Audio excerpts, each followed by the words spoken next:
Welcome back to another off-centered, bi-weekly off-centered show. We are back with the guys. It is the Four Horsemen of the Hobby Apocalypse. I'm completely thrown off now when I do a StreamYard. Now there's two separate links. I think it's because I'm doing like Twitter and YouTube. Oh, is that what that is? Yeah, it just now it pops, or maybe it's the vertical one and the horizontal one. It's anyway, the vertical one and the horizontal. I don't do the vertical anymore. I stopped. That's too confusing. So I had Brian Dwyer with REA. He came on last night. So I saw the two pop up when I created the stream, and I deleted one because I'm like, oh, this is like a, it's like a duplicate or something. I accidentally made two. So we go live last night, and we weren't live on YouTube, but I think we were like live on Twitter. So I was like, oh, you were live on YouTube last night. You were live on YouTube. I saw it. Yeah. No. Yeah. So we went live, but we were only on Twitter because then I had to there was like a 1 minute Twitter clip I had to delete or what. It was basically us like bumbling around, and then I took it off. So anyway, but so yeah, a standard live stream experience with Dustin. No, that's the first time that's happened like that. I'm always worried I'm going to lose internet or something during those things, but yeah, it worked out all right. Rip and List, we are live. Are we going to see you at the National again in July? I can't believe it's already basically 2026. It's wild. 2025. Tickets went on sale this week. Yep. Tickets for the National. Yeah. I got actually, speaking of Ryan here, History Through Cards, great YouTube channel. He said he's going to be there again. So Ryan, I hope to see you there. I plan to be there, God willing. I think actually my wife told me she wants to come this year. I'm like, you want to come to a 4-day card show? And I'm like, all right, well, whatever. So yeah, I might be. Which one's that? Sorry, boys. I might be. Which wife or which wife? Let me look through the lists that I've got here. That's what Steve asked. Which one is that? And I didn't know. Which card show? Because you said 4-day card show. The National. Okay. I think what I'm going to do is I'm going to tell her, it's not that I don't want you to come, babe. It's just that's kind of more of a boys trip. And that's like, what I'm going to try to talk her into is I also want to go to the West Coast card show. So let's go to LA. We'll go do that card show. Yeah. And then the National will kind of keep as the boys trip. I already have my hotel booked for the National. Yeah, I was always overachieving. Yeah, I heard when I met with Orlando and Lou Rock this past week, Orlando already has his booked as well. I booked mine at last year's National. But he's not staying at the Lowe's because he can't get into the Lowe's. I switched to the, I don't remember which one it is, the Hilton or the Hyatt, whatever one has the sky bridge that goes over. Oh, you're not at the that's a Hyatt, I believe. It's the one where I guess all the trading happens now, where like the trade nights move to. You purposely switched it just for like logistics? No, well, I purposely switched it because it was the first one taking reservations and rooms were super cheap because I think it was booking before people realized what the dates were. So I locked in a really cheap rate, so I just grabbed it. I'll stay in it. Honestly, I think any of those like 6 hotels that are across the street are all fine. Oh yeah, totally. I liked the Airbnb. I just didn't like riding there every day. But honestly, as far as trade nights are concerned, I could care less definitely this year. I didn't get shit done at a trade night this past year. It was good connecting talking with people, but it was more of a hangout. Yeah, it's like the one place that you could tell everyone you're going to be at. Like, you're going to see a ton of people just walking around the room that you want to chat with. But to me, when they added all the corporate booths and shit to it, it just kind of made it like nails on a chalkboard. You have people like Daps up there screaming, and eBay got people screaming. I didn't like the stage aspect. I'm like, is this really trade night now? It's like the Breakers Arena. Yeah, why is Top Shot there? I haven't even heard of Top Shot since that. Anyway, so was Top Shot there? Yeah, right in the middle of the thing. Yeah. I almost feel like they should have like a mini concert as opposed to some random dude talking, like doing some stupid pack opening. I swear, like the National is no, I'm going to say the National. Talk bad about the National. Where everything, no, love the National. It's Disneyland. Yeah, love it. You come up to the stage and open a pack thing, like, please God. Like, I mean, do we have to do that at trade night? You have like a whole show exhibit floor where we can do all that stuff, but it's bad marketing because they were trying to push things. It sounded like C-level marketing. It sounded like the Breakers. I mean, basically, it was like the worst shit from the Breakers Arena compiled into the trade night. Now, I don't want to diss it too hard because Ludex did put it on, and we love Ludex. Ludex is good to us. Yeah, but I don't think that they were creating that sort of agenda. No. They took care of everything. Their stuff was awesome, like usual. But let's address actually, because I got Steve on. Let's secure the media badges before we crap on the show. Yeah, the show's fantastic. We love the show. We do love the show. My favorite, all 7 days. Let me break down what happened on Sunday. Yeah, let's break that down. It's 19-11 Dolphins. The Saints actually don't even have – they were never in this game to begin with. It's 19-11 Dolphins. And Tyler Tom Brady Shuck throws a laser to the back of the end zone, an unbelievable throw. They score. So that we get 6, obviously. So it's 19-17. We go for 2. So instead of like getting the 2 points or just having it batted down or whatever, we throw a pick 6 on the 2-point conversion. So instead of it being 19-17, it's now 21-17 Dolphins. Well, the Saints were like, all right, well, we're kicking an onside, right? So we kick the onside. We get the onside kick. We actually get the damn onside kick. All we have to do is literally like line up for a game-winning field goal, but on the 2-point conversion, we happen to throw a pick 6 on the 2-point conversion instead of literally just like flopping on the ground or throwing out the back of the end zone or running the ball up the middle or anything else that could have happened. It was a pick 6. So no, we did lose the game, but it was kind of one of those where we never should have won the game anyway. It's like a lot of games this year. But anyway, I thought that was kind of funny because the Dolphins and Saints we're kind of both basement teams, and we just showed that we are further down in the basement. Did Chris Olave drop a touchdown in that game? That was another one where that was another kind of plot twist there where, there was a ball thrown up. If he catches the ball with about 40 seconds left, it's a touchdown. We probably win. I don't want to say, look, it's the Saints, so the game's not over with 40 seconds, but we do probably win. It was just one of those where he was double covered, but he went up. The timing was perfect, and it just went right through his hands. Yeah, he's on my fantasy team. That's how that works. Whew. And Tyler Shuck, though, Tyler Shuck is playing well on a bad team. I'll take Tyler Shuck. We don't need look, I'll take Mendoza, but I'm okay taking just going with Tyler Shuck, and we just draft the best defensive player on the board at number 2 or 3 or wherever we are. We'll do that. Okay. So, Steve, did I get that right as far as the game went? You pretty much read the script word for word when the NFL put it out. It was wild to watch. You mean when Vegas put it out there? Yeah, when they were handicapping that game, they were like, "All right, guys, here's the script."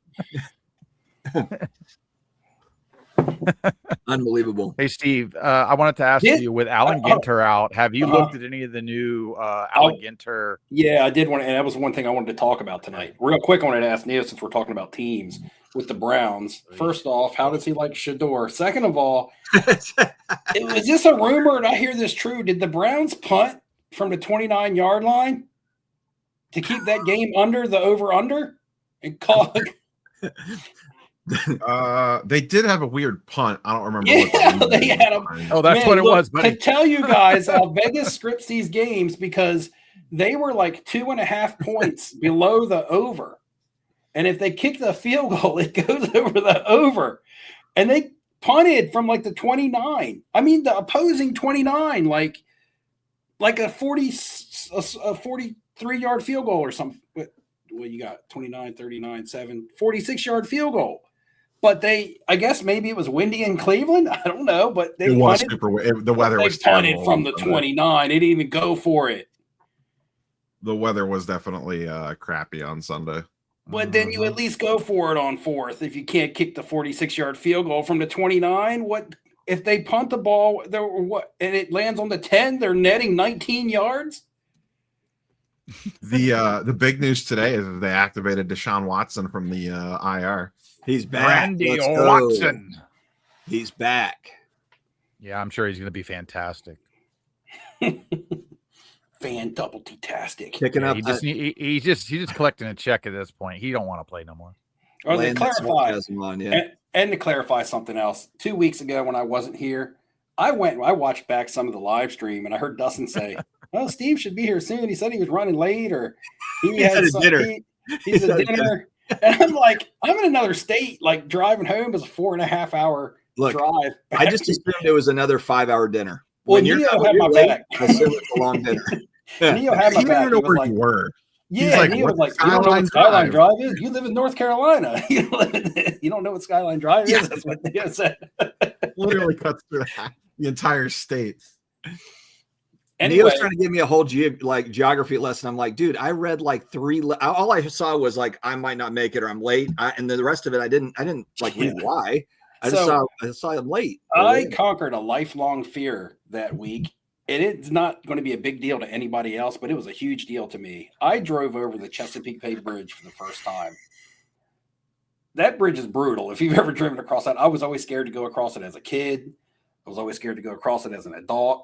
I get nervous just riding across it. So how is that compared? So is it the Delaware? So going to Delaware, coming north, I went over that one bridge that's a little steep, and maybe I was like, holy shit, it's making me kind of queasy. Which bridge is that? Bay Bridge. That's probably it. It's pretty long. It's oh, that's the same one? Okay, because that one was a little creepy.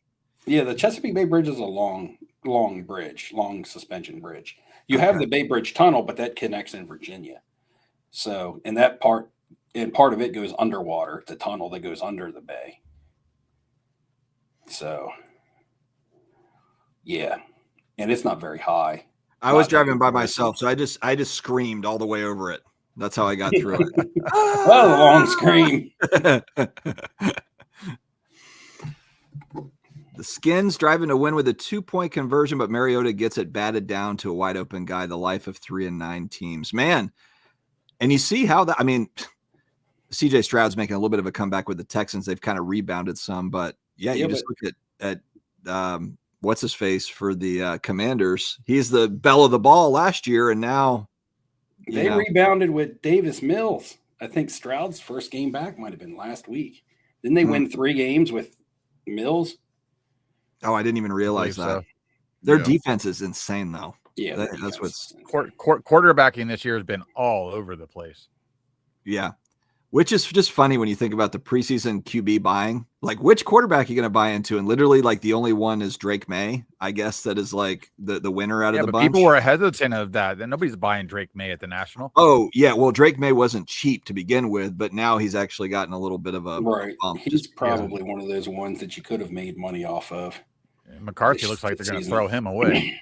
He's terrible. You know how many people were pumped into buying high-end JJ McCarthy cards? Not this Gold guy. Prisms. He sucks. My God, does he suck? Yep. He makes Sanders look good. They shouldn't let go of Darnold. Neo, how did you feel about Dylan Gabriel's girlfriend doing some sort of a TikTok trash talk to Shedeur Sanders? I feel like that is like next level. Like the team is really folding. Considering Dylan can't complete a pass further than 5 yards down the field, he should worry about that. I just think it's funny they have 9 quarterbacks and there's not one standout. Like there's not one that came out and like won the job easily. Sanders has like little flashes, but their offensive line's brutal right now, so none of it really matters. Oh, okay. So we have Myles Garrett. We don't care about quarterbacks. He's going to set a single season sack record. Cardboard Nerd has a comment about Allen and Ginter, and I know Ham had brought it up, and it was something that I did want to touch on briefly. I don't know a lot about the product, but he says, hey, all, I got some Allen and Ginter waiting for me when I get home. I know people hate on it, but I'm excited. I mean, it's exciting. Some of the autographs in there can be exciting. Yeah. Like, I love the Allen and Ginter. Yeah, they're supposed to have an Al Pacino in there this year, which will be a chase card for me. I will look to buy that, and I might have to pay a little bit for it. Problem I have, I mean, I hope it's distributed in the packs because I'm still waiting for him. I'm still waiting for my Robert De Niro redemption, and that's going on 2 years. I saw pictures of the Pacino signed card, so. Yeah, I saw the promotional image. I haven't seen. I'm looking to see if there's one on eBay right now. Top shared some on Twitter today. And before the comments blow up with what a dirtbag Robert De Niro is, that's fine. I like his characters in some movies. But anyway, Yeah, we got to look past politics for a lot of these folks. Right. And Yeah, it's been 2 years. I think I've been waiting on the redemption for that. Now I've seen the red ink signed ones that are hand numbered out of 10 on eBay. But I have the one that's numbered out of 25, and I haven't seen those on eBay, and I have not received one from Topps yet. So if the Al Pacino is in a redemption form, it's going to make me a little bit skeptical. Because here I am waiting 2 years later. Now, would it be awesome if I could just go to them and be like, hey, I want a replacement card for this De Niro, and I'll just take the Pacino? That would be amazing. But yeah, that would be. I don't know if they would do something like that. Yeah, because so you haven't seen the list yet, then, really, have you? It's a pretty big list this year for non-player autos. I would take it, Bushliggers. Notice I did the red stray clays or whatever they're called. The auto checklist on the Marvel Chrome, the new Marvel Chrome MCU product is really good. Yeah, Pixar Gold. Did you see that? It's like literally everybody but Robert Downey Jr. Correct. The Marvel checklist, like that checklist is loaded. But I think it's all sticker autos though, which I can't. I do have a card here. That's the problem. Yeah, with all that stuff. This year's Goodwin Champion product. This is only like a $15 card. It may not even be worth 15, but that's what I paid for. It might be worth $5. I got a Goodwin's Champion auto of Stacy Peralta in this year's set on card to put with my Tony Hawk and Steve Caballero and Mike McGill autos, because he's the co-founder of Pal Peralta Skateboards and also directs movies and stuff. If you grew up in the 90s, late 80s, early 90s, and you were a skateboarder, then you know Pal Peralta and the Bones Brigade and Stacy Peralta and all that stuff. So that's cool to me when you start talking about nostalgic stuff. Breaking Bad actor went for $6K. Yeah. Well, okay. That was a red. That was a red, though. Got another Patrick Stewart auto. The Bryan Cranston. Okay, now they have the Aaron Paul. The Borg auto. So the Aaron Paul on-card auto was an Alan Ginter a couple years back, maybe 2015 or so. And that one said that one of those just went for auction at for 400, and before that one it went at auction for 375, and they were separate auctions. That's a card that I kind of keep my eye on because my brother's a Breaking Bad fan. But the Bryan Cranston just came out in this year's set. Now, the one that I saw listed for big money, like Abel is talking about, he had inscribed "Let's Cook" on it. So he wrote in "Let's Cook." Yeah.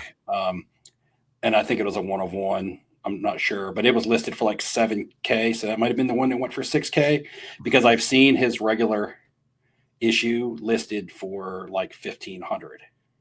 Well, I mean, they have the red SSP True 1 of 1 listed right now for $15K.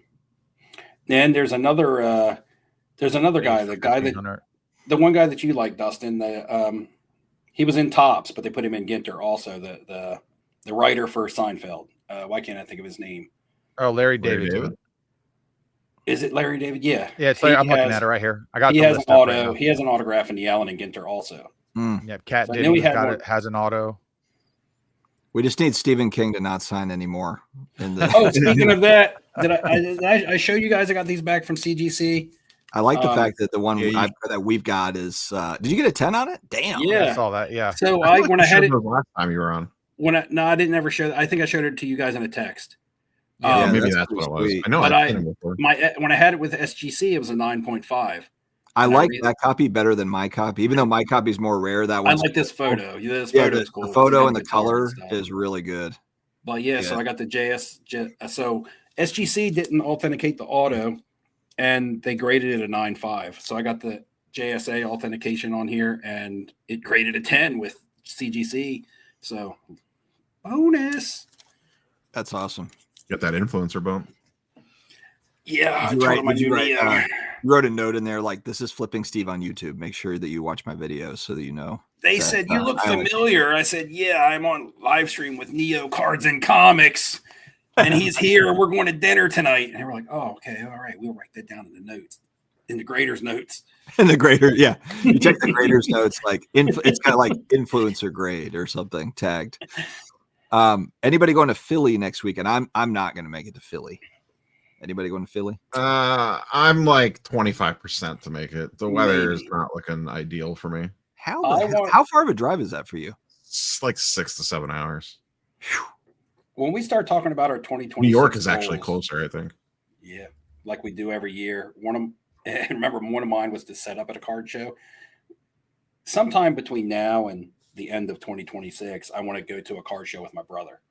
So that's another goal of mine, because my brother's got his stuff together finally, and he's better from his injury, and he's doing well for himself. And he's back into doing some cards and buying some stuff on eBay. And, I had got him some cards at the National that really got him pumped back up. He didn't know that Andre Agassi had such nice tennis cards out there until I took him that tennis autograph from the National.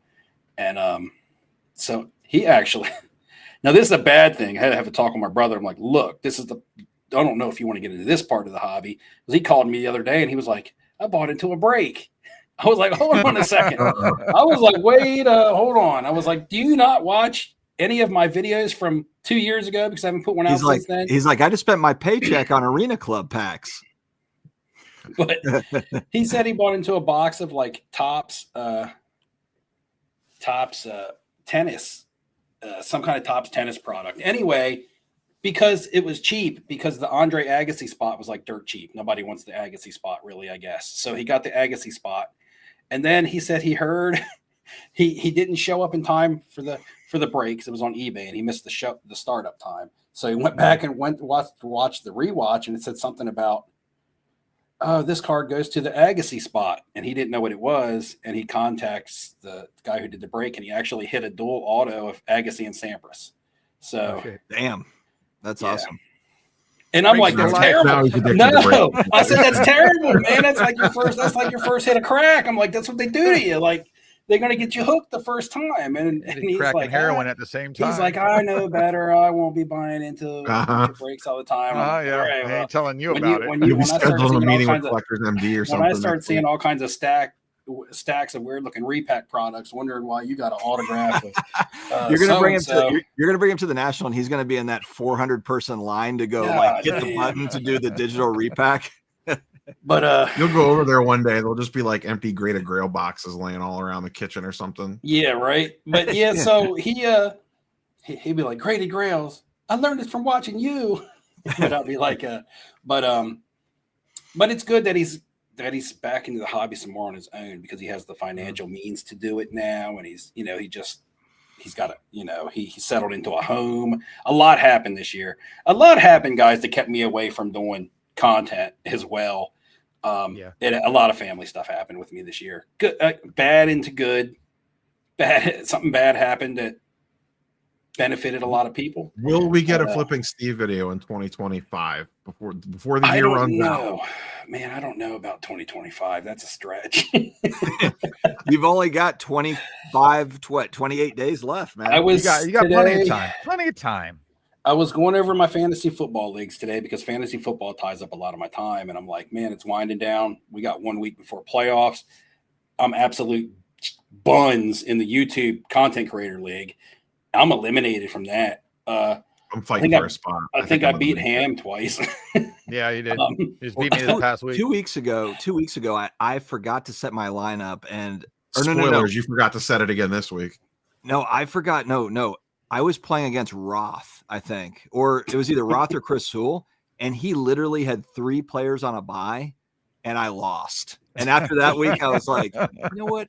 Fuck this, man. I'm out. I'm fucking out. I played you this week and won. I needed to win to stay in the playoff. I left Kamara in against you. Yeah, you left Kamara in. Yeah. People are going to think it's rigged. I threw you a bone there. So there's another league that I'm in. I've already cashed 500 in that one, and anything I make now on top of it is bonus. I made the final 4 in that. I locked up number 1 seed like 2 weeks ago. And then another league, I'm in the playoffs. My big casino, big money league that I've been doing for 15 years. There's been all kinds of feels like collusion and shit going on in that league this year. You can't trust casino people, man, when there's money involved. So I'm disbanding that league, or I'm kicking about half of the members out that have been in there for 15 years. There's going to be a big old, I'm cleaning house in that league. But anyway, I'm fighting for a playoff spot in there, because I feel like people were colluding against me and a couple people across different shifts. So, yeah, that one's. I made a video for that, just to send to my league. I use my YouTube skills to make a video for the fantasy football league. I got all kinds of editing in it. Just add like 2 minutes of a card and just do. Oh, it was a sweet video. Like if I put it up on YouTube, it'd probably get all kinds of hits from the fantasy football space, and probably I don't know. It'd probably go viral. Probably my only video ever go viral. Except it has the song Yamo B there playing in the background, so I would probably get copyright strikes. Just don't monetize it. You should be right. Yeah, I wouldn't, because the song makes the whole video. Because it's talking about I'm going to be in the playoffs, and it's Yamo B there. But where was I going with it? Oh, Ham, in that big money league, I've ended up with like half of your team. Like I drafted Bucky Irvin in the second round. He's finally back. Mm-hmm. But in the meantime, I was scraping the win every week because I was facing elimination. So I traded away Patrick Mahomes during his bye week because I also had Rashee Rice out. I needed a receiver. I traded him away for Egbuka. I got Egbuka and I got him back in his return game when he put up 26, and it helped me win. He's been bad since. But then I had to go to the waiver wire and replace Patrick Mahomes, so I ended up with Baker Mayfield. Right, so now I got Baker Mayfield. Bucky Irvin's back from injury. I traded Mahomes for Egbuka. And then last night, I just claimed Mike Evans off waivers because he's going to be coming back, and he had been dropped, and nobody else claimed him, so I claimed him. So now I have like your entire starting off. I just need to trade away Trey McBride for K-Dot, and then I'll be good to go.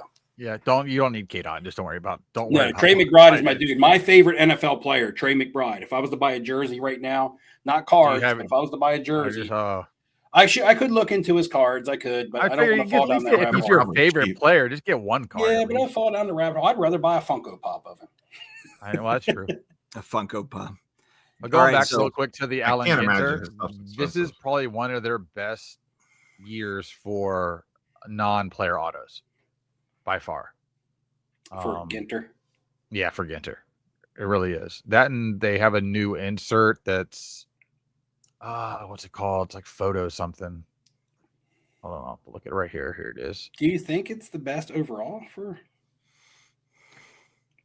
I mean, no, but because some of them have some pretty big names here and there, but the rest of this is pretty good. I mean, they have like 7 solid actors. Red Clay Strays, they have the entire band, so you can technically collect the whole band. That band, I don't even know that band. You don't know their song? What are they called? Like the Menzingers or something like that? No, Menzingers is in here. No. I'm talking about the Red Clay Strays. No, they had the number one song in America. I have no idea what you're talking about. I don't listen to Taylor Swift. I just don't like the design of Ginter, even the actor autos. Like whatever it is, they just don't hit with me. Oh, they could always do better with the photography and stuff. I feel like sometimes the borders are ugly as hell. So I see where Neo's. Yeah, like it just I don't know. It takes away from the card too much for me. I feel like some of this the one's past really years, weird. The 2015 year when they had like the baby blue or the aqua blue borders on the actor autographs, like the Val Kilmer, that was nice looking. That was a good looking frame. That was a good looking set. They have do you know who Tom Marshall is? He's in this. If you have to Google him, it's probably not worth buying him. No, he's from Fish. He's one of the guys from Fish. Yeah, I saw that he was in there, but still, I know who the band Fish is, but I couldn't tell you who the singers are. Gotcha. I know they got a Ben and Jerry's. They've got a whole it's a cult following. Yeah, they're more of a cult band. I know that. Yeah, they're those are psycho fans. I don't care for them. They're like Grateful Dead style fans. I have a buddy that like buys the pay-per-view to watch them play and wherever they're at, like buys and that's pretty typical. Like who is a boogie with the hoodie? He's got an autograph card. I don't know. Who's Sports Cards HQ? They asked me what I flip. Yeah, I was trying to get to that. We had a comment about GameStop basically, I guess, selling over MSRP. They're charging market price now for Pokemon products. People are mad about it. Market price. Honestly, I've only been the GameStops when I go in, they just don't have anything. They just because people line up outside before the store opens and buy it all right before, as soon as the store. So opens. I was at the big outdoor mall up in Wesley Chapel on Saturday at Lids, and they have ETBs of Pokemon sitting there, and nobody's buying them. I'm like, I can't go to Target and Walmart and see that, but for some reason, Lids, nobody gives two shits there. And Pokemon's sitting there. They also were they marked up or were they MSRP? $60. Yeah, that's normal price. Yeah, normal price. That's odd to see. I was like, There's The like first thing I saw- 400,000 people here, and nobody wants these. The first like TCG I've seen in Target in a while is that you'll appreciate it, the Spider-Man MTG stuff, or the Magic the Magic the Gathering Spider-Man. Mhm. Those, and I never see anything. There's like never any Magic the Gathering or Pokemon, and there was a bunch of that stuff. I thought it was funny because Rudy's been talking about how it's trash and he's buying all of it and all that stuff. He likes the But collector wasn't there- boxes though, not the regular. Yeah, stuff. there was only the collector's box was what you really wanted. Right. I think I have like 3 of them back there. It's an open one. Got nothing better to do.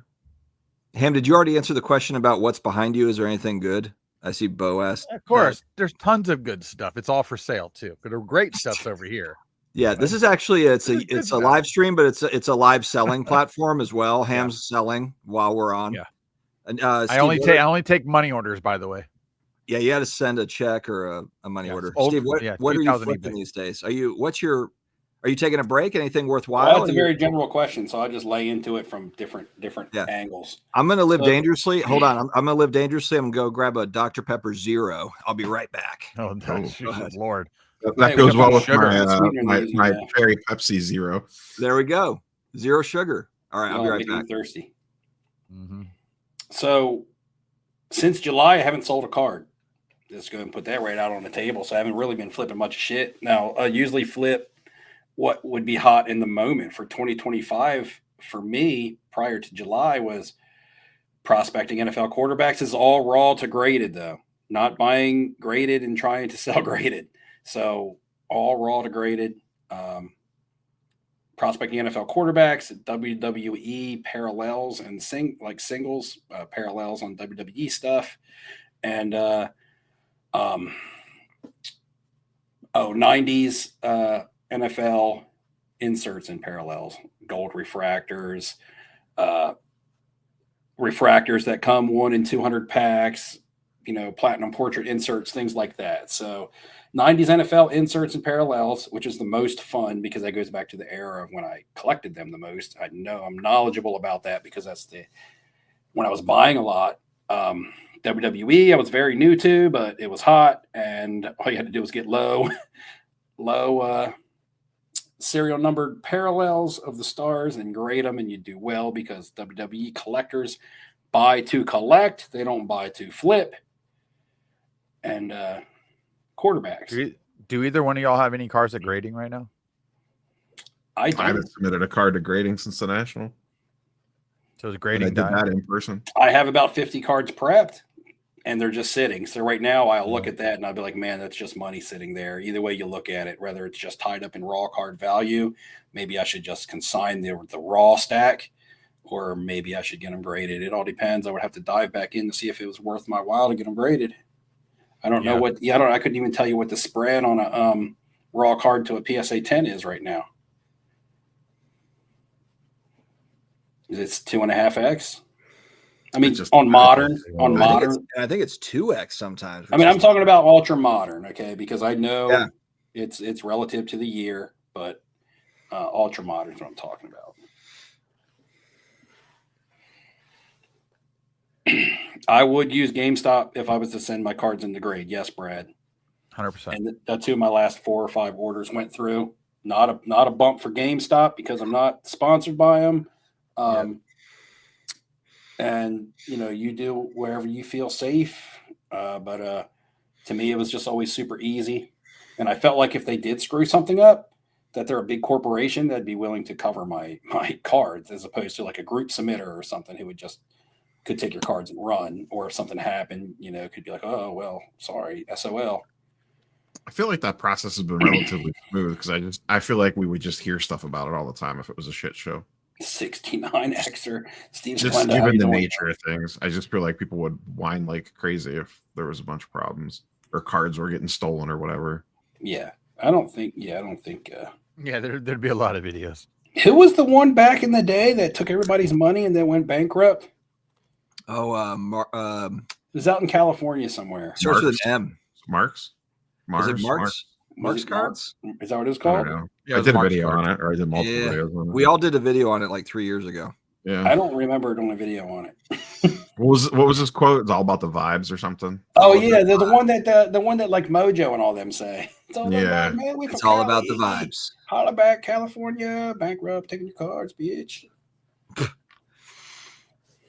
That was the one that CC2 got caught up in too. Mm-hmm. He got blasted for it, even though he covered everybody's thing. I guess he didn't disclose that he was using another party. Everybody thought they were going directly through him. Yeah, and he was sending them to marks. What a mark! Yep. What a deal. Deals. Steve, how's hobby content treating you? What have you been watching lately? Nothing. Nah, you won't fire this up. You'll fire this engine up. When you watch, when you wake up, well, what I just assume you wake up every morning and go directly to my channel. Like, I watch a lot of fantasy football content right now. I just want to know, and I'm a hobby content. The hobby content, I can't turn any of it on. It's all dramatic. It's all a bunch of people like just talking about the same shit over and over again. It's never going to go away. Well, I think they all think they're going to get some new person in trouble that's been around forever. That's already indoctored into the system. It's fine to report the news and keep people in the know. That's fine. People have the right to know, especially nowadays in social media. The thing is, a lot of the things that are being stirred up right now is stuff that's been going on forever. It just wasn't a social media to report it. Yeah, now, well, I mean, the only thing that was new was what the snipe thing, really. Now, in my opinion, to me, this is just my take. You guys know what I'm going to say, so it's not even exciting. But anyway, to me, the people want to hear it. It's like a double-edged sword because content is good because it keeps people informed and it can keep people entertained. But for me personally, it's killing my hobby experience watching YouTube content. It kills my hobby buzz. Neo, like I said, you put out a video stating that the hobby is supposed to be an escape. It's supposed to make us escape from the shit that we don't want to deal with all the time, right? This is what we're supposed to enjoy. And then my YouTube feed is just blown up with videos of drama. And that's fine. I know that it's there. I'm not trying to deny that it doesn't exist, but I don't want it in my part of my hobby that I'm trying to enjoy. So I don't even watch much content because every time I click a video, that's what it is. I mean, that's fair. I'm not telling people what content they should or shouldn't be consuming or putting out. It's very accurate. But for me personally, it ruins my hobby. It's killing my hobby buzz. It has been a rather drama-filled last month, I would say. There's been a lot of nonsense the last month. An exceptionally high amount of nonsense. I told you, I tried, and this is not me trying to blast another content creator, but I tried. I turned on Professor Sports Card live stream before we went live tonight. I was going to watch a little bit of that, get a little bit of information, and AIH was on there, and they were talking about shill bidding still. And I believe I turned on his live stream 2 weeks ago, and AIH was on there with him talking about shill bidding that night. And then I turned it on last week, and they were talking about shill bidding that night. And I get it. It's a big thing that's going on right now. But I know, but I'm talking about technically Steve is right. He's a I haven't put out any content since July, Jim. So Steve's been on the bench. He's been on the bench for a while. I'm on here to just talk with my friends. That's what I'm doing right now. I'm not putting out content right now. I would be having this conversation if our cameras were off because we were talking about this earlier anyway. So I wasn't even going to bring it up tonight, honestly. I think Neo baited me. Yeah, Neo had it was good bait, good fish. I think though also there's just challenges right now with, with grading, there's long waits right now. There's, with new product is very expensive. Like new product, you hear, I haven't heard there's never been a comment anywhere that I've seen where they're like, you know what, this new product, it's a bargain. This is a bargain price. Alan Ginter. Maybe Alan Ginter. Maybe there's in that 150 for hobby, 160. I don't know. You have to go through like an EQL where they sell 4 boxes and it's sold out in 0.1 seconds. And then they pretend like that was some big sellout and it was like 9 boxes, and then it's on the secondary market for triple. It's just, Neo, I know when you dive into the EQL, I'm sure most of it is like, hey, if I get a box, I'll just sell it for double the next day or whatever, or triple. I think that's what everybody's doing. Unless it's Wrestling Cactus Jack. Neo running hobby. You're ruining the hobby of love with the bullshit. Neo is single-handedly ruining this thing, man. Has No, update news stories. baseball come out? No, another Which week, one? I think, or two. Well, I saw pre-sales for Megas and Blasters on. Yeah, I think Fanatics. it comes out in mid-December. My bad, Jay. Did they already do their pre-orders for the hobby boxes and jumbos? Jay, I did also let you beat me as well. So I've let everybody beat me at this point. It's all Neo's fault. Neo, see, Neo, you're taking heat. Facts. I ruined the hobby that I love. Isn't that what the quote Look is? at you getting into the song. I hate when I ruin stuff I love. Like when I left my steak on the grill too long the other day. Was it a ribeye? No, it was a bone-in sirloin. Oh, It's not my fault that the hobby decided to go off the rails the last 30 days. No, it's okay. There's a bunch of crazy bullshit going on in the hobby. That's fine. I just when I because of that YouTube algorithm works the way that it does. When I turn on YouTube, any hobby content that goes by my screen where I'm looking for my fantasy football content is just labeled the hobby's dying, shill bidding, new product price, grading is slow. It's. I'm just like, well, I don't need to read. I don't want to watch that. I'm not going to watch that.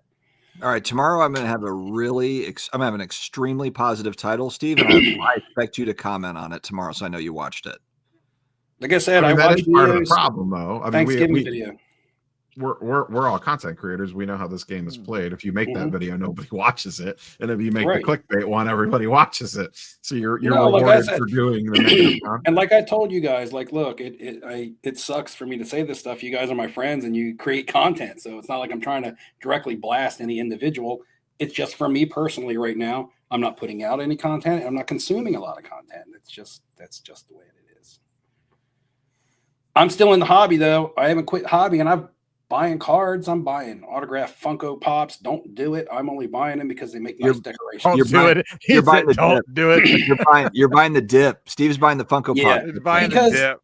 It is because I have a movie room with all kinds of weird, like little trinkets and props and stuff in it that you guys can see partially of just this behind me. But this room opens up wide over here.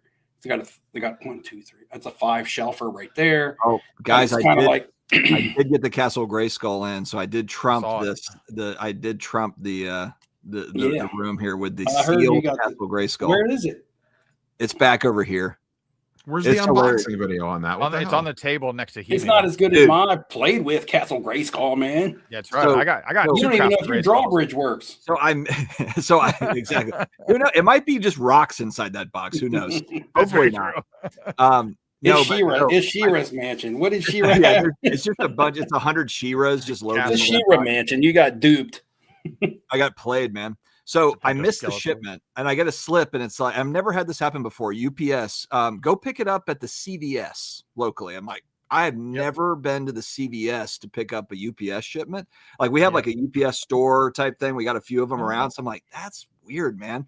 I walk into the CVS. There's one lady behind the counter, and she's talking to somebody else. So I kind of just walk up, and she's like, "Hey, can I help you?" And I'm like, "Yeah, I'm looking. There's like a package here for me. I don't see any sort of like packing anywhere." And she's like, "Oh, is this your package? This giant package?" It's one. They have one gigantic package behind the counter, and she didn't even take my ID. I was like, "Do you want to see my ID?" And she's like, "Nah, go ahead." I'm like, "Well, thank God it's me here to pick it up." Not somebody else. I gotta satisfy. You should probably visit that place often. That's fine. Damn. Look, man. I gotta satisfy bushlickers real quick. So the 947 comment. Can you click that 947? This one. Well, that one, and then it goes down one, another one down Next after one. J. Where are all your? All come dressed as characters from over the top. So what he's trying to say is I look like Bull Harley from over the top. Just need to have my. Which character? So there you go, Bushlicker. I think he's getting at the Bull Harley look. So, yeah, who are we though? Are there that many characters? I haven't seen that movie in a while. I haven't seen Over the Top in like 30 years. Like you can be the son. I can be the 10-year-old in the movie. The world doesn't beat anybody halfway, Dad. Yeah, you were talking about people yourself. looked older. Follow your dream, Dad. Follow your dream. I can do it. Oh my God. Yeah. All right. Well, I'm gonna go watch Over the Top after this. Anybody watch Stranger? You guys watch Stranger Things? Yeah, I'm gonna be the dude that drinks the oil. There's a guy with the beard that drinks the oil. That can be Ham.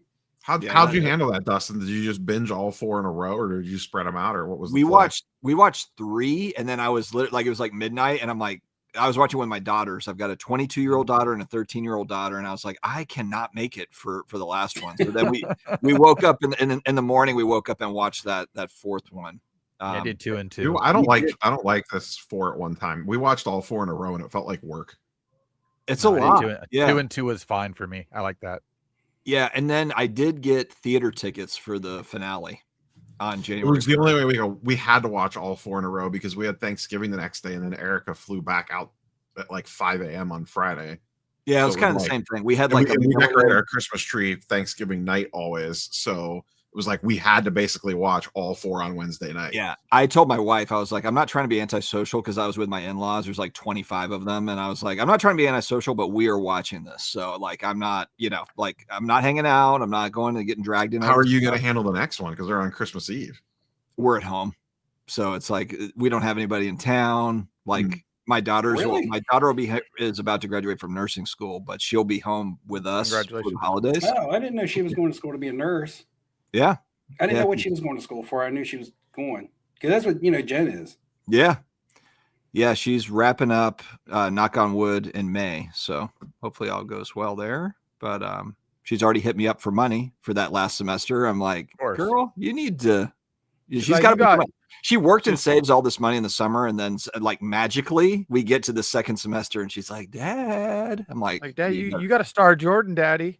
You can afford this. Like, Dad, you just bought a $5,000 plastic castle. You can't give me some money to pay for my education. Yeah, you're being selfish. You want college tuition. I've got Castle Grayskull to buy. I don't have money for this. I don't have money for it. So what? Yeah. How much was that? 4 G's. Oof. 4 G's. Damn. Funko Pops. They're practically giving them away. Pops. I sent a picture to my dad. I sent a picture to my dad, and he's like, "You mean to tell me that if we just never open those things?" And I was like, and I always send the messages to my parents. I'm like, "Why didn't you guys just hoard this stuff? What is wrong with you? How did you not see 40 years into the future that everybody's going to want this stuff sealed?" So like, what is the one thing will be like that in 40 years? Yeah, so I was going to ask, like, what would it be? Minecraft. I still think, but everyone keeps shit sealed now, though. Like, just no, there's no secret anymore. I've got a few copies of. So there's one copy of Minecraft, the original Xbox 360 game. That's a 2-day gold variant, and I've got a few graded copies of that. That I'm just I think a lot of stuff from the 80s and early 90s is what's going to be just the hard pop. But anything from today, I don't think so. Everybody's already keeping shit sealed, so it's just like when I laugh when people are grading Nintendo DS games. I'm like, there's still 1 billion of them sealed. But like I said, I've gotten into not really gotten into. I like movie stuff, so I dabbled in the Funko Pops a little bit. But I'm starting to like finding action figures, like signed action figures, sealed signed action figures. It doesn't have to be Funko Pops, but anything made by NECA company. I don't know if it's pronounced NECA or it's NECA, but they put out the set. They put out the set that I got the Tim Burton autograph out of, the card set that made the Nightmare Before Christmas stuff. But they also made. I bought this over here. This is for my brother for Christmas. So if he watches this live stream, it's a spoiler. But hold on. I have some Star Wars. I get the Star Wars action figures signed when I go to cons sometimes. So this is the NECA action figures of Daniel and Johnny, the All-State Valley Championship set. But it's signed, and William Zabka wrote No Mercy on it, so it's inscribed, and he wrote The Karate Kid on it. You can find other. There's a couple more of these you can find. Really cool. That's really cool. And it's authenticated by PSA. Yeah, that's rad. So I yelled No Mercy at work the other day. I don't think anybody got it. Yeah, so I missed that. Steve, did you meet them or did you buy it like that? I got it like this, but I got this for my brother for Christmas. It came in the mail. I was like, man, I can't give this to my brother. That is really badass. I need this for me. I know. But anyway, that's a cool item. but yeah, How much he's was that? This is mine. how much did I pay? I paid $200 for it. So I might have overpaid. I don't know. There was another one on eBay also that they wanted $250 for, but it just had the names. They just wrote they just signed their names. This one he wrote No Mercy and he wrote Karate Kid. And then there's one on there with just Ralph Macchio's auto on it that I still think they want $200 for. Just his. Yeah. I like that baby blue marker too. I mean, you're probably looking at least $75 just to get to pay to have them sign it. 50 to 75 bucks at least. My ultimate thing would be I have the 5-pack Funko Pop set of Pearl Jam that I ordered a couple years ago. That one's been discontinued because you had to order it from Toy Biz or whatever. But I wish I could get that autographed by all 5 members of the band. You see them on eBay signed by 3 members, but I can never find them signed. I never find them signed by Eddie or Jeff. I have the Ashley Eckstein with the I Am No Jedi. Yeah, that's cool. See, I like this. I like the signed figures, man. I think they display well. It's basically just a big giant card. It's really cool. But it's cheaper than buying a card. I know. Yeah, I think this ran me $100 maybe, or maybe 125 with the inscription. That's a great auto too. I mean, you guys saw this one in a text message. This is my Tyler Durden from Fight Club Brad Pitt auto, and it's certified by Beckett. So that's pretty cool. I like that one. Were you looking at a Johnny Depp one? Yeah, that's right here. Yeah, the Captain Jack Sparrow. Are you going to send those in to get PSA off? Again, they're Beckett graded. Already Beckett authenticated. They're already Beckett authenticated. You just need to go to the container store and get a plastic. I didn't think that Johnny Depp signed. I didn't know he signed stuff. He's got a signing getting ready to go on in Jip. And then I'm a fan of The Witcher, so I got this Henry Cavill. Henry Cavill. He doesn't play The Witcher anymore, so I don't know if he'll still sign these. I'm not sure, but probably he's a big nerd, so he kind of has a representation of caring. And then back there on that shelf where I have my Marvel stuff on top, I have my big Thanos gauntlet and that big Thanos doll. If I go back to there, free time. So this is the one, the sealed pinball. When are you going to sell that, Ham? I don't know what it's worth.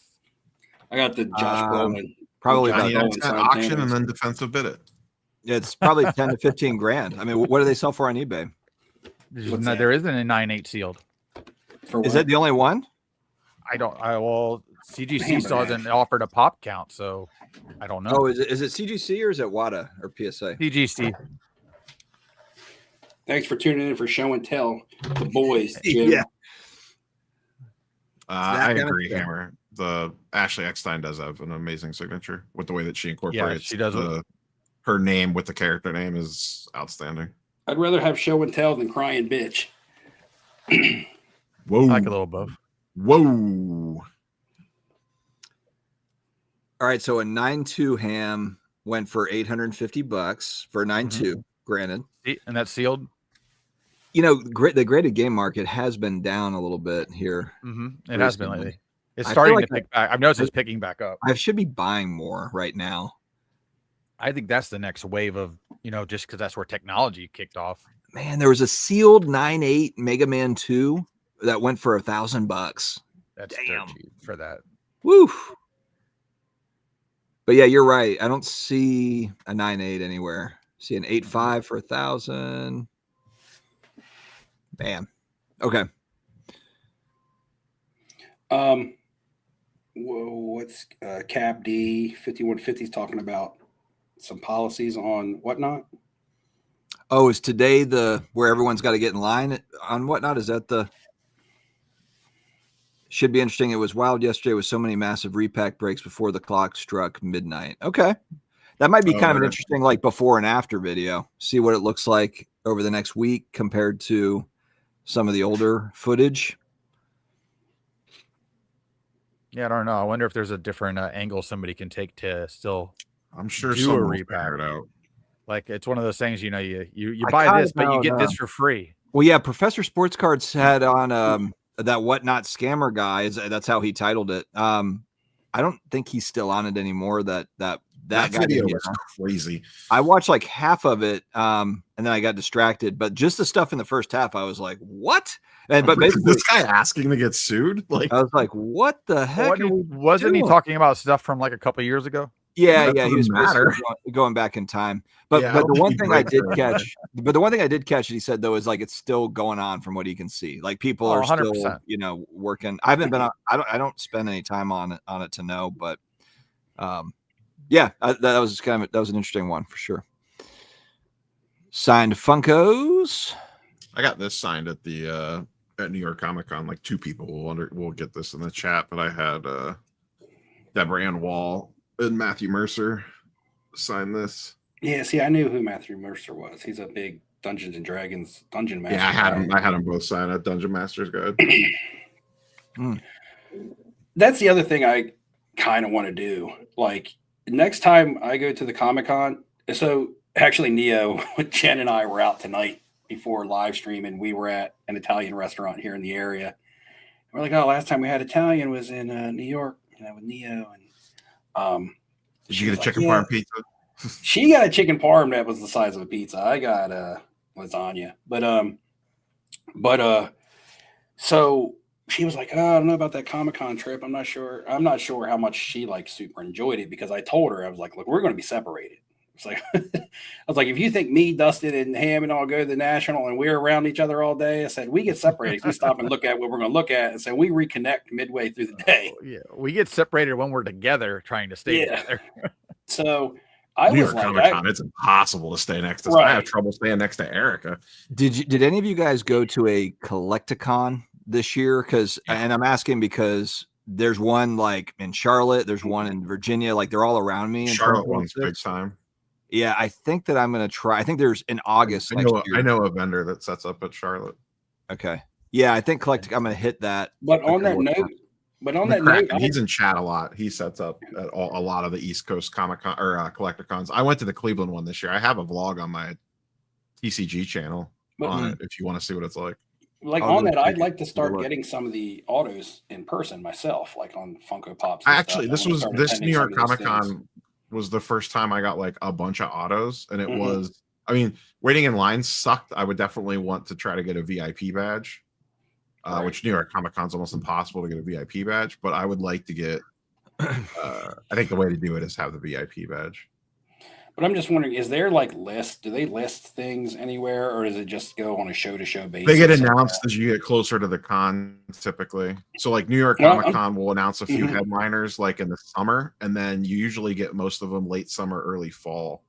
But what about we don't know because of but what's the one in Charlotte? Heroes Con? What's the one in Heroes Con doesn't have a lot of signers. They have signers. They have Heroes Con. They'll have like artists. They'll have a couple comic artists, like decent comic artists, but they don't get celebrities usually. Let's also take a look at Galaxy Con, Steve. Galaxy Con is kind of like a Comic Con, but it's kind of like all of it. It's like anime and Comic Con and all the stuff, but they have a lot of actors and stuff that go to Galaxy. What about and CGC does the in-house signings sometimes, right, where they'll have a signer in there. Okay. Yeah, we have a big quarterly card show in Tampa this weekend at the fairgrounds. 3-dayer. Oh, who's on the? I didn't see that. Yeah, I got the email, but I didn't look at Chris Claremont. Who else? You have to Claremont pretty much always signs there. But they don't. I don't think they really have actors though. It's usually like writers and artists. Yeah, I am definitely going to that. I mean, I'm 95% sure I am going to Heroes Con. You got to get your AF-15 on. Missed it last year, and I was so pissed because it was the same Charlotte, right? Fanatics Fest. Yeah, Charlotte. Yeah, it's Charlotte. That's a really good show. When will that be? It's in mid-June usually. June or July, yeah. Yeah. They just put out the dates. Oh, it is June. Yeah, because July is the. Yeah. It used to be Father's Day weekend, and then they moved it. June 12th to the 14th. We won't have Jim Shooter there. Rest in peace. Which reminds me, I need to apply for a badge for Heroes Con. I should do that now. I love that. That's my favorite. That is where you go to actually buy comic books. Yeah, they have good dealers. Like it's way more like comic dealer focused than like New York is. I walked around and helped Neo spend money last time we were there. You bought like 15 books, I think, when we were there. You had a long. I bought the X-Men 1. I bought the X-Men 94. I bought a first appearance of Cable. I bought something else. Yeah, I spent a lot of money that trip.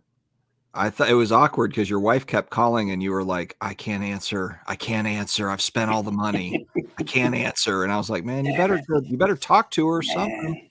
I got to stack up the envelope if I'm going to make a run at the AF-15. I got to get some more of that Pokemon off the shelf and turn it into Wait, actually, speaking of that, didn't your wife, now going back in time, this was a few years ago, but weren't you looking at like an X-Men 1 or something like a higher grade, and your wife was like, no way, you're not going to get it. But now you're actually in a position with all that Pokemon, that sealed Pokemon, you can go in there with some cash. And I could do some real damage if I move off a lot of sealed Pokemon. Yeah, dude. The AF-15 though that's an awesome book. That's a classic. Yeah, I set up a safe search on eBay to start keeping an eye on them to get a feel for like what's the minimum? Is it 20K? Like what's the like minimum? No, you could get like a 0.5 for like under 10, but it just depends on. Oh, okay. Well, one that's not trashed, like a 1 or 1.5, 1.8. Probably 12 to 15, maybe. Oh, that's actually better than like I thought. 1.5. All right. Well, I mean, 1.5 is one. Trashed is going to be. Maybe I'll make some moves and we can buy dueling AF-15s. Dueling for the I would probably look between a 1.5 and a 2.5. Spending that much on a single collectible item kind of scares the living shit out of me, to be honest. But yeah, same. Would you display that? That's talking like, like a 2.5, you're talking like 20K plus.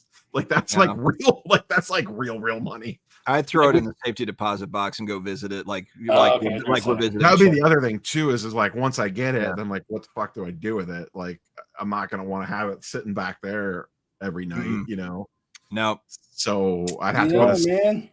That would be over the limit for my CIS policy. So I'd have to get a separate policy on just that item. You got to go visit it I'd have to put it in a vault somewhere. What's the point of owning something you don't get to enjoy? Just set it back there on the wall. Treat it like anything else. I'd be a nervous fucking wreck. Yeah.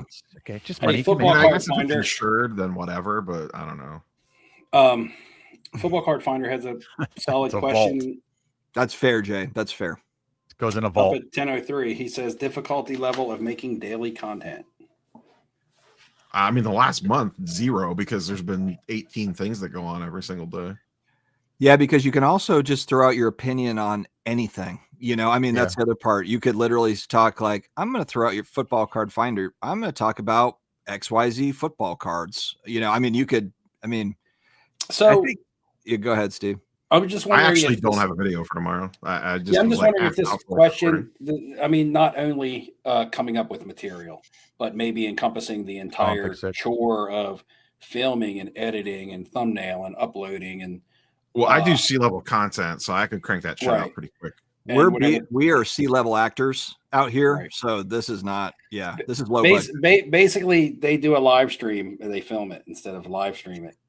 It's really If it takes me 15 minutes to record the video, it takes me 5 minutes to edit the video. Like my entire process for a daily video could be 30 minutes or less if I don't need if I'm just firing a take out into the ether. I've got a folder with about 40 clips in it that I pick from that I can put in, whether it's Beavis and Butthead or if it's, whatever, Ken Golden in 1985. So yeah, if you have kind of we're just doing really basic talk to a camera type stuff.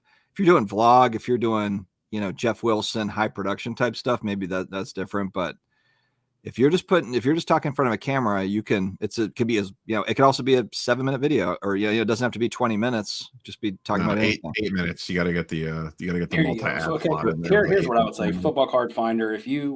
I've met Football Card Finder too. I know. I was going to say if he's asking because he's slightly interested in putting his thoughts out there or doing YouTube content, man, just prop up your cell phone and talk, man. If people like you and relate to you, man, it doesn't. All the bells and whistles, you don't need them.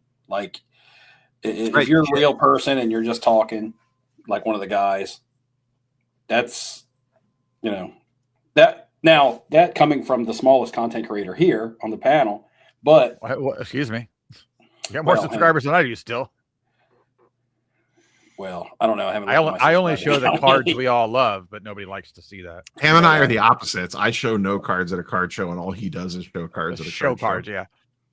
People comment on my videos are like show cards, and I'm like, just go watch damn shit if you want to. Yeah, see thanks for the cards. shout out last time I saw that. I was just like, that's what I do, guys.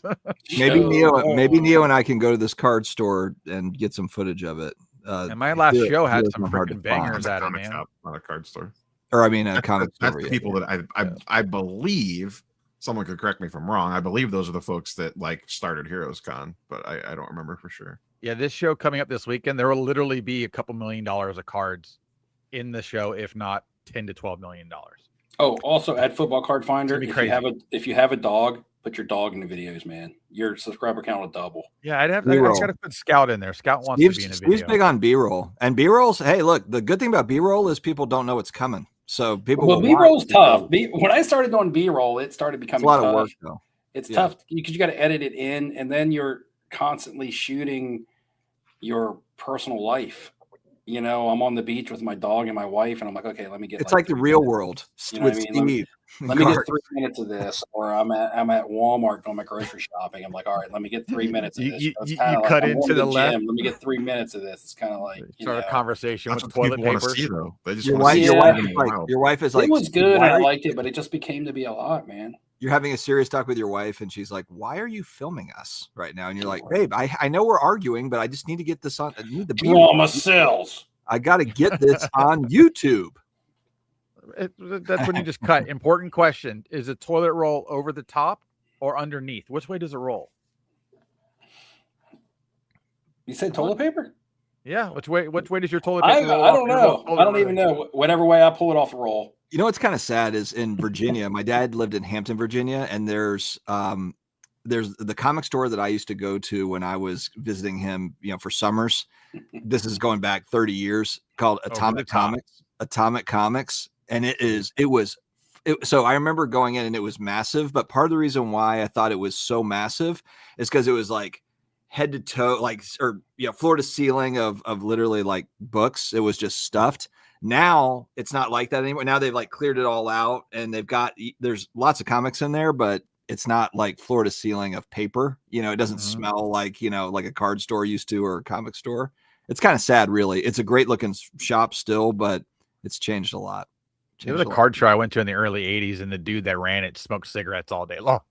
Yeah. Isn't that ironic too? And like basically a store of paper, and they're smoking. Yeah, we were talking about with some of the younger people that work with us the other day. We were talking about a smoking section in a restaurant. They're like, "What are you talking about?" I was like, "The building would be divided in half, and this side's smoking and this side's not." She's like, "But they're still smoking in the same room." I'm like, "Yeah, but that's how it was." It's funny. We got two comments here at the bottom talking about toilet paper, but they both say over the top. Yeah. But we were talking about the movie the top earlier. Yeah, I know. It looks. That's why I'm confused. I don't know. It looks like they're commenting. It looks like they're commenting on the movie discussion we were having earlier, but they're talking about the toilet paper. I think they combine the both. New Orleans. Okay. New Orleans is more than the New Orleans and New Orleans. Okay, I'm lost here. If you go look at the patent for toilet paper, the toilet paper comes over the top.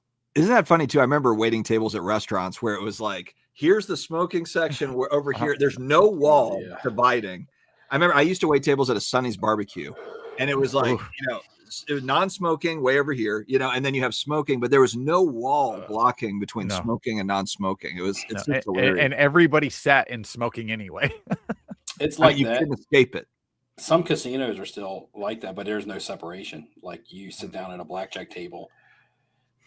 Now it's like that here, but so ours are kind of separate, but the one that is smoking has these special filter fans that pull everything out. You can still smell it, obviously, but it is divided. But it's weird the way the Hard Rock is. The last time I sat down at a blackjack table, though, I was in. Oh man, it was either Bratislava or it was Austria, and in Europe they were smoking like that. Crazy at the table. I think I was at one in Peru, because I only go in casinos when I'm in other countries. I don't go in the U.S. casinos. And Peru, I don't remember any smoking. Yeah, but do you go in there just out of curiosity to see how? Yeah. I go in there just to see how they operate, what kind of gaming rules they have that may differ than ours. How good are their staff? are their dealers really good? Are they all look new? Do they struggle? Just things that I would look for as a manager at my job. Dolphin. I go in and I play a little bit of blackjack, tip the dealers. I basically only play enough blackjack to make the dealers a little bit of tip money. Get like you don't go in there to rake them over the coals. No, I try to get a chip from the casino to take home as like a collector's item. You know, like from every casino, I'll go in a foreign country. I like to bring home one a $5 chip or $1 chip from that casino and put it in a collection. And that's not a collection that's valuable. That's just a little thing that I like. All right. Well, Brad's got a good question here heading into 2026. Now, technically, we will have another show before we get to 2026, but we can kind of open this up a little bit. Ham, do you want to start off with just thoughts on where the hobby is heading into 2026? And then what are your personal collecting goals? If we hold the schedule, we'll actually have a show on New Year's Eve. Oh, really? Oh, geez. Oh, us? Really? Stranger Things night. Let's rip Carlos a new one on time. We can just is New Year's Eve on a Wednesday this year? Yeah. Oh, it is really. Oh, is it? Yeah. Oh, that's sweet. We'll have to push. We can live react to Stranger Things. We could do a short show. And then here's the problem: is I'm seeing the finale on New Year's Day at 9 a.m. So I don't trust people here to not spoil that while we're on a live stream. Maybe we could do Tuesday that week or something, and that could be like our end of the year wrap up or something. Yeah, that's fair. That's fair. All right, Ham, what do you think? You can kind of open this up, and we can have more of a discussion on this in 2 weeks. Well, I mean, I want to get into a couple breaks actually coming up, but very, very specific things, very specific. Non-sports or sports stuff? A little both, actually. I mean, I didn't get my hands on any of that Marvel stuff. I do like some of it. I do want to get into some of the character breaks, so that type of stuff I would get into. Update baseball. I will get into some random teams for some boxes here and there just to see if I get lucky. Literally speculation, not chasing anything in particular other than just a payday. And then for 2026, excited about what football brings to us, to be honest with you, and what Topps continues to do with basketball, because it's going to show us what football is going to look like. Do we get any new product? Is there any like in between, like what's Flawless going to be for them in basketball and football? Do they come out with football with something crazy right at the get-go and just launch just crazy stuff? I think they should definitely launch a Topps Now product immediately.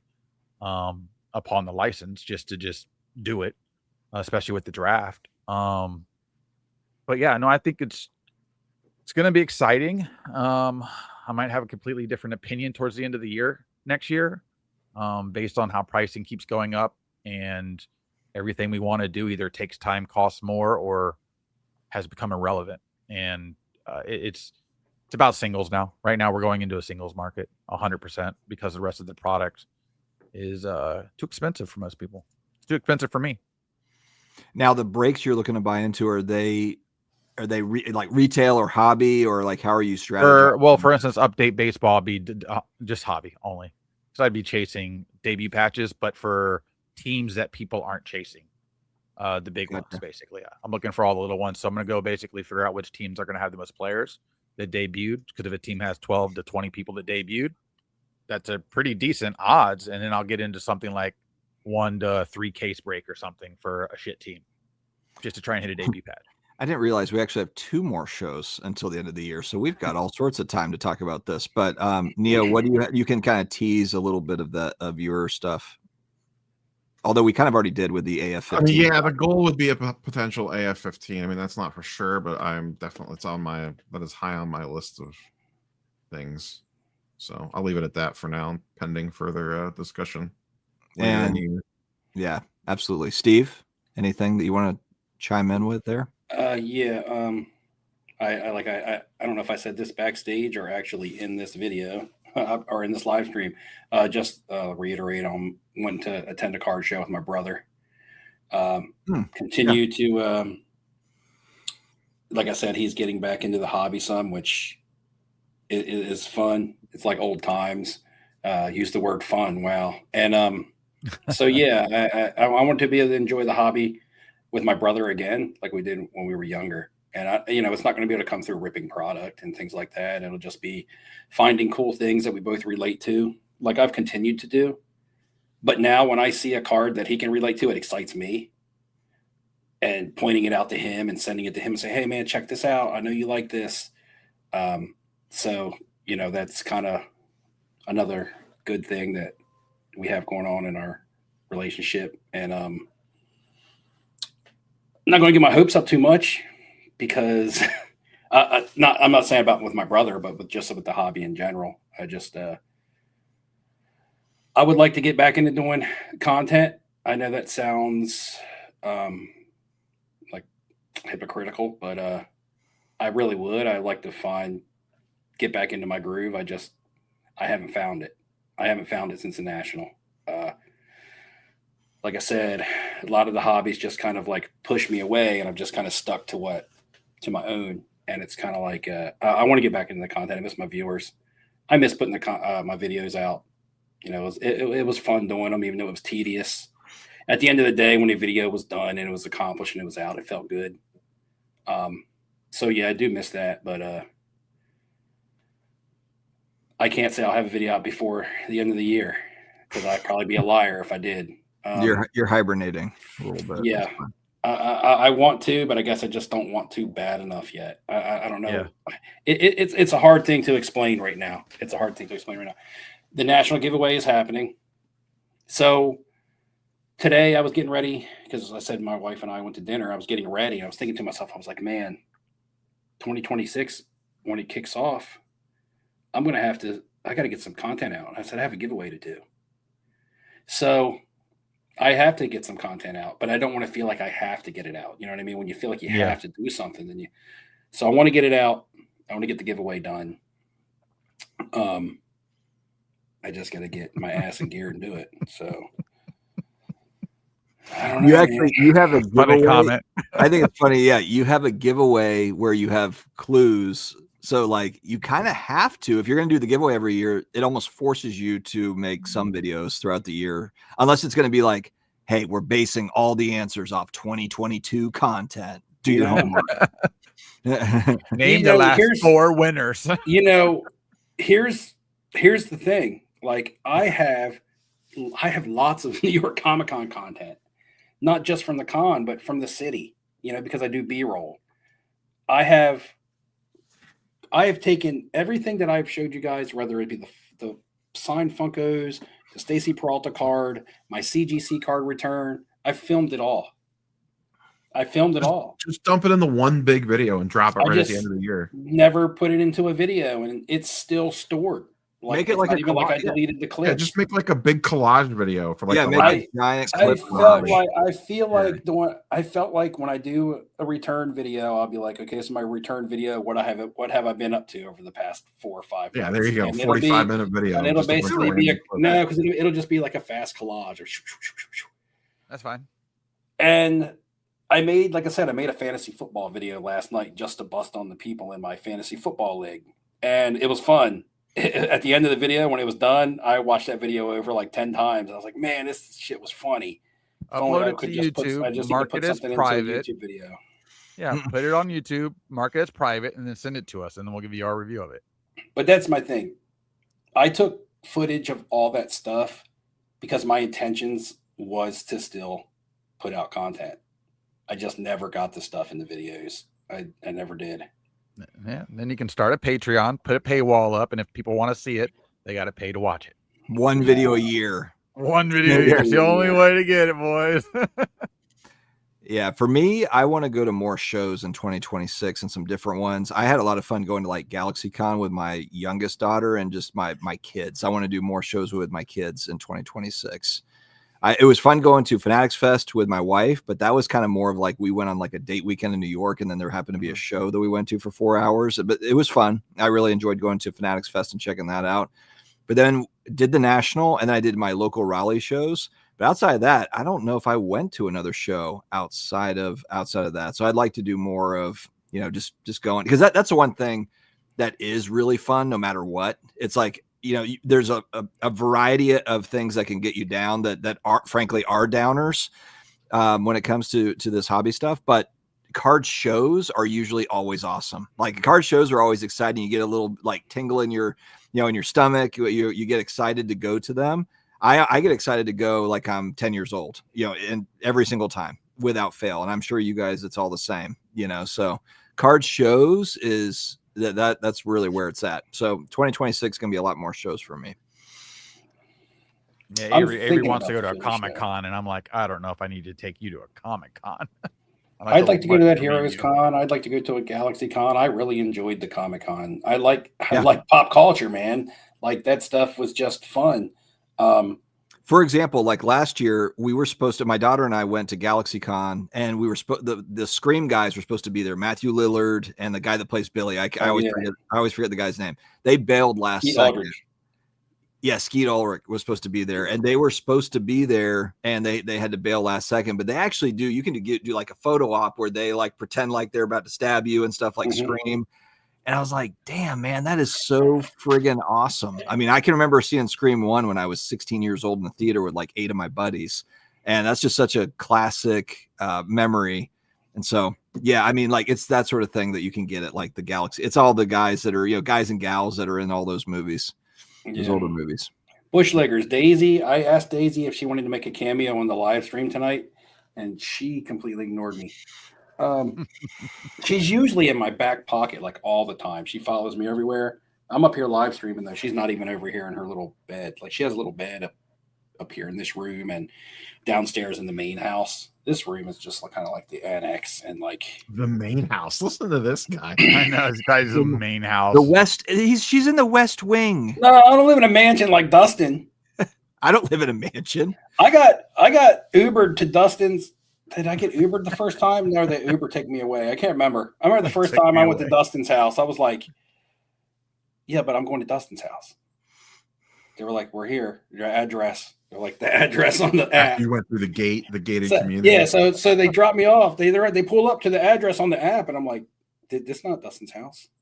They're like, this the address you put in. Were you like Fresh Prince at the? I'm like, where's J.R. Ewing at? I'm like, I'm looking for J.R. Ewing to come out with his oil contracts and shit. I'm like, I gotta confess, Steve, we had you come to my parents' house. We just staged it up like that was our place, but that was my parents' house. What I'm saying is I wasn't expecting friggin', the Fresh Prince of Bel-Air when I pulled up. Like I was expecting Will Smith. Well, I mean, he's got like 12 kids, a nice home and stuff, but I wasn't, I didn't know. It was like, don't come to my house then. I thought it was MTV Cribs. I was like, what is going on here?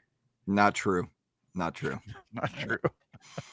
He was like, Steve. He's like, Steve, you'll be staying on the 3rd floor. I was like, you got an elevator? Or you go to the basement. It technically makes it 4 floors. Right. Mm-hmm. Mm-hmm. Yeah, I'm supposed to go to Vegas. We have too much house. What I say is we have too much house for my family. It's just me and my wife, and our entire bedroom setup and suite is downstairs, and TV room is downstairs, and living room and kitchen, all that's downstairs. Like upstairs is just space that doesn't get used except this room, and then there's basically 2 guest bedrooms and another full bathroom for just when people come over. Oh, Steve, I just thought about you. So our hot tub has been out of commission for the last like 2 months. I just changed the water in mine. It's all nice and fresh and feeling good. So like the jets were not working, and we've like played around, like tried to do all the little like troubleshooting things, and we finally had a guy come out. We reached out to like 5 different pool companies, like nobody responds. And this guy, we call our electrician because he's the one that put up like a separate box for it. And was like, hey, can you help? Like, we're dying. Like the weather is perfect for like hot tub, and we have got nothing. And the electrician's like, oh yeah, I got a guy for that. And it's like his cousin is like this hot tub guru that comes out and had to like, he basically just replaced the pump on it. But yeah, we're back. We're back in action. We're back in action. When you change the water in yours regular, like every 6 months or so? I usually do it like every 2 to 3 months. I like quarterly, every 2 to 3 months. So mine doesn't necessarily get used enough to change it that often, but do you purge the lines when you do it? Or do you just empty it and put new water in there? I just empty it. I just put like a hose. Okay. I have a hose that just like take it out and put it back in. There's this little container of like this gel stuff. I'll have to text you what it's called. You put like a tablespoon of it in and it causes your hot tub to sud up. It'll sud up like almost to the 2nd story of your house. Like you'll have a wall of bubbles. I mean, it'll be way up in the air, and you'll be like, "Holy shit!" Yeah, it's like a horror movie. For like, you ever seen this? You ever seen The Stuff? That horror movie where the ice cream like comes to kill everybody? It's like that. It's like bubbles. Yeah, but why would you do that? Because So when the bubbles dissipate and it goes back down, you'll then see like a brown ring of just like gunk around the top of your hot tub, and you'll have to wipe that down. Don't drain the water yet. Oh, I see. Or it'll be sticky. What it does is that stuff goes in there and it purges out all the gunk and stuff that you would never even imagine is in your hot tub lines from going through the filter. Just a mixture of goodness. It's but anyway, bubbles. Looks like the upside down up in here. Yeah, your water will be absolutely clear and fine. You'll never even see this stuff, but when you purge your lines, you'll get like it looks like it looks like molasses. But then your hot tub will be completely nice and clean, like brand new again. Like I purge my lines every time I change the water, and that could probably cause strain on your pump and stuff if you don't purge your lines. Yeah, and I mean, it was basically running. It ran for 4 years straight, so it was due. It was time. So all good. Predictions on the MLB Hall of Fame. I feel like both of these guys should be in, and I'm no baseball Hall of Fame expert, but. What does Gary? I guess Gary Sheffield has the PED thing on him. Yeah, but Gary Sheffield was a friggin' monster. Yeah, but was Gary Sheffield ever proved guilty, or was he just kind of caught up in the he's probably really matter guilty anymore? Just what I'm saying. Though. Just put these guys in. Honestly, just put these just guys. asterisk them if you want to, and just put the damn guys in. You still got to hit the damn ball. Get my boy Man Ram in there. Manny, let's go. Yeah, if they're going to do a big FU to their steroid guys, they're just going to throw Murphy and Mattingly in there. As opposed to Ram Man. It's very underrated Ram. It's like the equivalent of just putting like Bob Cousy into the NBA Hall of Fame and just like not putting anybody else in. Like, I mean, come on. Like, these guys are Hall of Famers. Correct. Come on. Well, I know you're sitting on a stack of Barry Bonds autographs, so you're like, let's go. No, I don't have. I have a couple. Okay. I don't have a lot. I don't have a stack. I've got literally like a couple. I don't have much. I wish I had more. Frankly, they're expensive. There's no bargains on Barry Bonds stuff. So to be fair, Dale Murphy. To be fair, I know who Dale Murphy is. I know his most popular card was like the '88 Don Russ reverse negative. Was that the reverse negative Dale Murphy? Am I right there, guys? Chat. You guys. The reverse negative was Juan Gonzalez. He had a reverse negative, I thought, in one of the Don Russ products. That was a chase card back in the Beckett days. But I know he was really good, but I didn't watch him play a whole lot. Doesn't mean I wasn't around to see him play. But Gary Sheffield was somebody that I collected his cards. Like when we were playing wiffle ball in the backyard, I'd be like, Gary Sheffield. Yeah, everybody like did this, that. Right? So. Oh, yeah, like RBI baseball, like the video games. It was always Sheffield and Fred McGriff. Yeah, both those guys live here. Both those guys live in Tampa. And you hit a ground ball every time because you don't have your elbow up. Dude, Fred McGriff, Cecil Fielder, those guys, man. Go ahead, Steve. Sorry, I'm just talking. No, I'm just saying. So it would be cool. I as somebody who was a Gary Sheffield fan when I was a kid, it'd be cool to see him get in. But not that I'm discrediting Dale Murphy at all either. Just for me, it would be cool because he was somebody that I was a fan of. But yeah, some good ball players back then, man. Some good ball players. Somebody asked in a Facebook chat today, what was I think they said the 1980s. What was who did you think had the coolest batting stance from the 1980s? It was just a random Facebook post. It wasn't even a group that I was in, but I commented on it. That's who I said. I said Julio Franco. Yeah. I commented on that Julio Franco. Somebody said Mickey Tettleton, though, because that's a good one, too. Remember Mickey Tettleton? That's a good one, too. But wow, Julio, I grew up on the late 80s Indians, and Julio Franco played on that team. So. Yeah. Mm-hmm. He was my favorite player when I was a little kid. He was only on the team for a few years. Yeah, Strawberry was another one. I think Franco played on like 28 major league teams. I saw Darryl Strawberry at a gym in Tampa. This was like post playing day. It's probably like early 2000s. And that guy was huge. He was massive. But was Strawberry? Did he have a crazy stance, or did he just have a high leg kick? He had like a really high leg kick. He had a big leg kick. And where he held the bat prior to the swing. Yeah, he had a big high leg kick, and Kirby Puckett had a high leg kick too, didn't he? Yeah, Kirby. Yeah. He was short, wasn't very tall. He was short. Yeah. But Kirby Puckett was a Hall of Famer.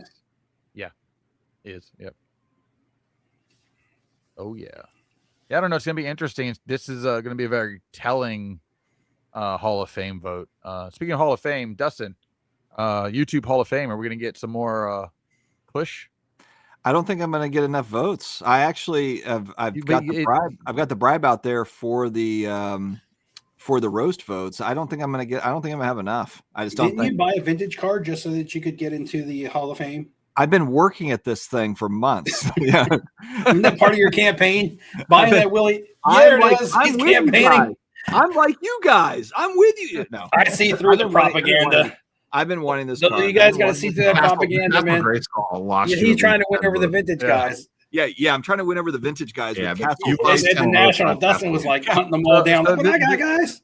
This is how you do it. You find the guys that actually vote. Trying to get in the click, man. I know you were trying to click, but you got to find the people that actually make the video to vote. That's the thing. No, I try. Guys, that video to vote. I'm years in I've been trolling that thing for years, so I thought it'd be fun to just throw a little bit of gamesmanship in, because they're just going to vote in another 5 of their friends. So I just basically was like, hey, you got 10 votes, you got 9. Left they haven't voted in. It's all the new guys. It's all the new people. It's the new rotation of the 3. There is no rotation of those. They should vote me in. Yeah, there is. What are you talking about? They haven't been on long enough to be qualified. Push for flipping Steve. They have. Who doesn't even put out a video. Yeah, that would be there. I bet 2 out of the 5, maybe 3 out of the 5 will be 3-year-old channels that get voted in. I bet you $20. Another $20. That's what we're gonna do. We're gonna work away. These $20 intervals. Yeah, the $20. That's my max. I don't bet anything, but I feel pretty confident on that one too. What's the what is that, Polymarket or whatever? What's the Polymarket on the Yeah, we need to get that up on Polymarket. Yeah, we should. That'd be great, actually. Over unders. Are you guys gonna watch the Anthony Joshua Jake Paul fight? No. Anything that has a Paul involved, I don't care. You watch WWE. Logan is actually good in WWE. I paid the $50. He's not in it enough for me to care. I paid the $50 for like the Mike Tyson. Yeah, he's been in it a ton lately. He's getting pretty. Any of you guys pay the $50 for the Tyson fight? The last one? Was that the last one that he did? No, I think I hacked. Like I illegally watched it. Yeah. Oh, you hacked? So at work we always buy those fights for the clients. They do like we throw a party for them. Okay. So I get to watch it because it's under my account at work.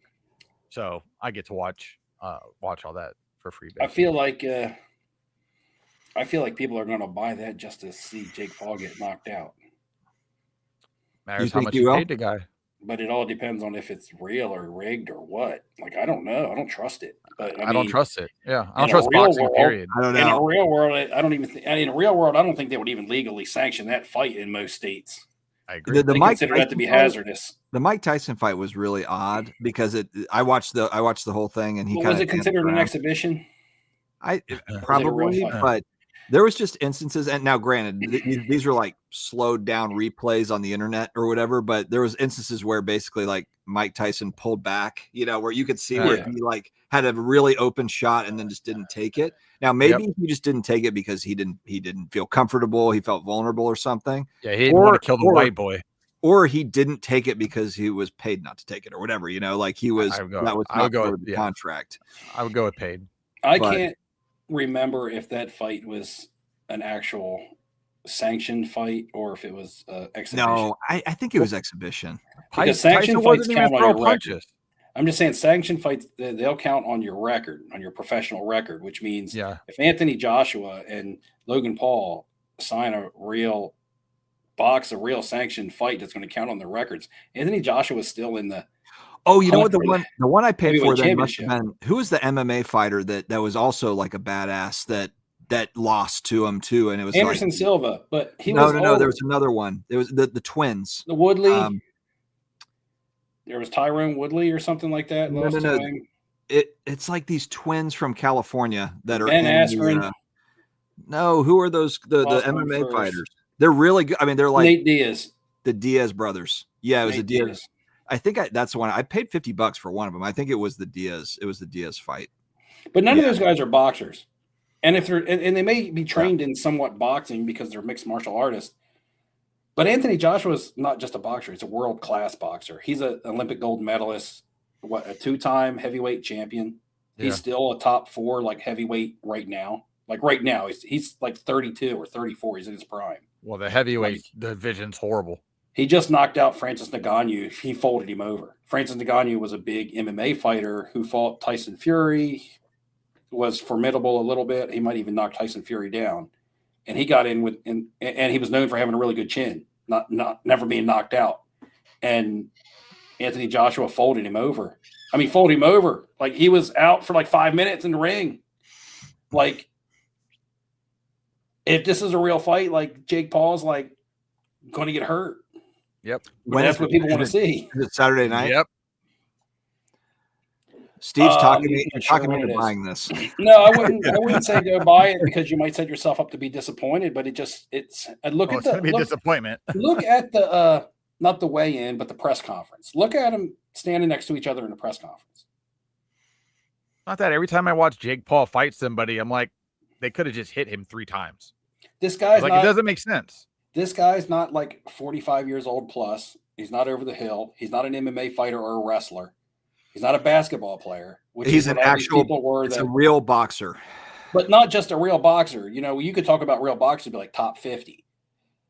He's a top like 4 or 5. He's a heavyweight contender. Heavyweight contender. Correct. He's like recently a 2-time champion recently. Okay. Well, I guess we'll find out if he's for real or not. This guy, this Paul guy, this Jake Paul guy. We'll find out. Basically, the chat is in agreement that if Joshua doesn't slaughter Paul, there's something wrong. Yeah. Yeah. Yeah. Well, all right, boys. We are 96 minutes into the stream. It is 10:40 Eastern, and I wake up at like 5 every morning. Any last words before we bounce off? We've got 2 more shows before the end of the year, so we don't even need to do a whole lot of end of year talk. I better save these last words. I won't have nothing to say next time. Yeah, make sure if you have something profound to say, save it. Ham, don't say anything profound. Save that. Oh, I say that all the time. Neo, did the Cavs win? No, they lost. No. What's their record? Maybe I'll have an Al Pacino out. Like 13-10-ish. Doesn't matter. Nobody's going to beat the Thunder this year. What are the Celtics win without Tatum? Are the Celtics winning at all?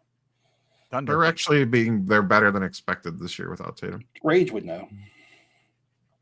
Giannis is on the trade block too, but he got hurt tonight. Did not look good. No. Didn't who was it that was just talking about buying Giannis cards, rookie cards? I don't know, but his injury today did not look good. Oh, it was Cajun cardboard. Cajun cardboard. Like a lower. He was like, I'm buying all these silver. It was a calf injury, but it's one of those ones that it looked like an Achilles, but they're saying it's a calf. Lower leg things. Yeah. That's he not just collapsed running down the court like non-contact style. He's getting up there in age. What is he, 31, 32? He's getting up there. I think he's like 30. Is Might he? be 31. Yeah. 2014 rookie? 13 rookie. Oh. Yeah. Yeah. 13. Their cheeks. I figured. Like my fantasy football team, straight cheeks. I want to shout out injuries made me realize this. I want to shout out one of my best friends and coworkers at work. This is not a good shout out, actually. His son played in the state championship football game this weekend, and he plays D end, and he's really good. He's one of the best players in the state. And he tore his ACL and MCL on his knee. Damn, senior in high school. So, you are. Get well, man. So, you will. All right, guys. Well, we'll wrap on that bad news, unfortunately, but we'll be back in 2 weeks on Wednesday. I think it's December 17th as we look to round out the year. So hopefully everyone has a great rest of your week, and we'll see you next time. See ya.